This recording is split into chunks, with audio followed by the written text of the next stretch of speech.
ഇന്ന് നമുക്കൊരു കാരക്കറി ഉണ്ടാക്കാം. അപ്പം അതിന് വേണ്ടിയിട്ട് ഞാൻ ഒരു 1/2 കിലോ കാരയാണ് കേട്ടോ എടുത്തിട്ടുള്ളത്. ബാക്കിയുള്ളത് ഞാൻ വറക്കാനെടുത്തു. മീൻ ഒരെണ്ണം വാങ്ങിച്ചത് അധികം ഇല്ല, അത് 1.25 കിലോ ഉണ്ടായിരുന്നു.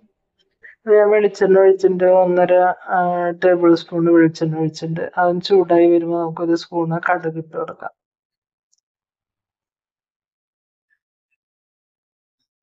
കാരക്കറി വറക്കാനും വയ്ക്കാനും നല്ലൊരു മീനാണ്, കുട്ടികൾക്കൊക്കെ കൊടുക്കാനൊക്കെ. മുള്ളധികമില്ലാതെ നമുക്ക് മാംസം മാത്രമായി കിട്ടുന്ന ഒരു കറിയാണല്ലോ. അപ്പൊ കടുക് ഇട്ട് കൊടുത്തിട്ടുണ്ട്, ഒരു 2 മണി ഉലുവ ഇട്ട് കൊടുത്തിട്ടുണ്ട് കേട്ടോ. അപ്പൊ ഉലുവ അധികം കൂടി പോകാൻ പാടില്ല, കയ്പ്പ് വരും കറി. 2 സവോളയാണ് ഇട്ട് കൊടുത്ത്, അത് പകുതി വളർന്നു വന്നപ്പോ ഞാൻ അതിലേക്ക് ഇഞ്ചി, പച്ചമുളക്, വെളുത്തുള്ളി, ചുമന്നുള്ളി ഒരു 5-6 ഇട്ടുണ്ട്, വെളുത്തുള്ളി ഒരു 5-6 ഇട്ടുണ്ട്. അതുപോലെ 2 പച്ചമുളക്, ഒരു ചെറിയ കഷ്ണം ഇഞ്ചി ഒക്കെ ഇട്ടിട്ട് വീണ്ടും വഴറ്റിയെടുക്കണം ഞാൻ.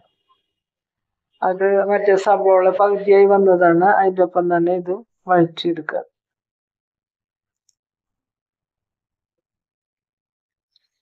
ഞാൻ ആദ്യം ആയി വരുമ്പോൾ ഞാനൊരു 3 തക്കാളി, ചെറിയ തക്കാളിയാണ് കേട്ടോ, അത് ചെറുതായി അരിഞ്ഞു വെച്ചിട്ടുണ്ട്. അപ്പൊ അത് അതിലേക്ക് ഇട്ട് കൊടുക്കാം.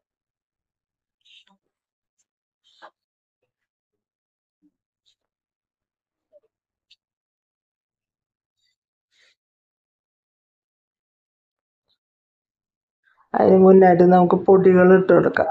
പൊടികൾ: 1 സ്പൂണ് കാശ്മീരി മുളക് പൊടി, 1 ടേബിൾ സ്പൂൺ മല്ലിപ്പൊടി, 1/4 ടീസ്പൂൺ മഞ്ഞൾപ്പൊടി, 1 ചെറിയ സ്പൂണ് പെരിഞ്ജീരകത്തിന്റെ പൊടി, 1 ചെറിയ സ്പൂണ് കുരുമുളക് പൊടി. ഇതെല്ലാം ഇട്ടിട്ട് അതിന്റെ പച്ചമണം പോണ വരെ നമ്മൾ ഇളക്കി കൊടുത്തതിന് ശേഷമാണ് തക്കാളി ഇട്ട് കൊടുക്കുന്നത്. ഇപ്പൊ ചെറുതായി അരിഞ്ഞ തക്കാളി 3 ഇട്ട് കൊടുത്തിട്ട് അത് നന്നായി വഴന്നു വരട്ടെ കേട്ടോ. പെട്ടെന്നായി വരണമെങ്കിൽ നമുക്കൊന്ന് മൂടിയിട്ടിട്ടായാലും വഴറ്റിയെടുക്കാം. അപ്പൊ അത് പെട്ടെന്ന് വഴന്നു വന്നോളൂ. അപ്പൊ ഞാൻ അങ്ങനെയൊന്നും ചെയ്യണില്ല, ഇളക്കി കൊടുത്ത് വഴറ്റിയെടുക്കാം. പിന്നെ അതില് ആവശ്യത്തിനുള്ള ഉപ്പിട്ട് കൊടുത്തിട്ടുണ്ട്. പിന്നെ ഒരു കുടപ്പുള്ളിയുടെ കഷ്ണം എടുത്തിട്ടുള്ളൂ, കാരണം 1/2 കിലോ കാരയല്ലേ ഉള്ളൂ. പിന്നെ തക്കാളി 3 എടുത്തിട്ടുണ്ട്. അപ്പൊ ആ കുടപ്പുള്ളി ഞാൻ ചെറുതായിട്ട് അരിഞ്ഞിട്ട് വെള്ളത്തിലിട്ട് വെച്ചിട്ടുണ്ട് കേട്ടോ. അത് ഞാൻ ഒഴിച്ചു കൊടുക്കാണ്. അതിൻ്റെ ഒപ്പം സ്വല്പം വെള്ളം കൂടി ഞാൻ ഒഴിച്ചു കൊടുക്കുന്നുണ്ട്. എന്നിട്ട് നന്നായി പറ്റിച്ചെടുക്കണം. ഇതിൻ്റെ ഗ്രേവിയൊക്കെ മീനുമ്മ പിടിച്ചിട്ട് ഒട്ടും ചാറില്ലാതെയാണ് ഞാൻ കറി ഉണ്ടാക്കിയെടുക്കുന്നത്.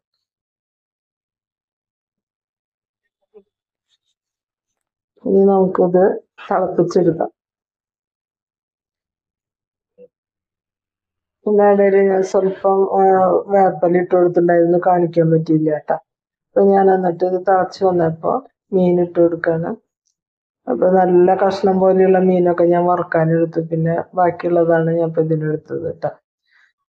അപ്പൊ അതിലേക്ക് കുറച്ച് വേപ്പില കൂടി ഇട്ട് കൊടുത്തിട്ടുണ്ട്. ഇനി നന്നായി പറ്റിച്ചെടുക്കാം. അങ്ങനെ ഉണ്ടാക്കിയെടുത്ത മീൻകറിയാണ്. അപ്പൊ നിങ്ങൾക്ക് ഇഷ്ടപ്പെട്ടാൽ ലൈക്ക് ചെയ്യുക, ഷെയർ ചെയ്യുക, സബ്സ്ക്രൈബ് ചെയ്യുക. വേണ്ട, അതിലൊട്ടും ചാറില്ല, അതിങ്ങനെ കുറുതായിരിക്കുന്ന മീനോട് ചേർന്നിരിക്കുന്ന കറിയാണ്. നിങ്ങൾക്ക് അപ്പോൾ താങ്ക് യു, ബൈ.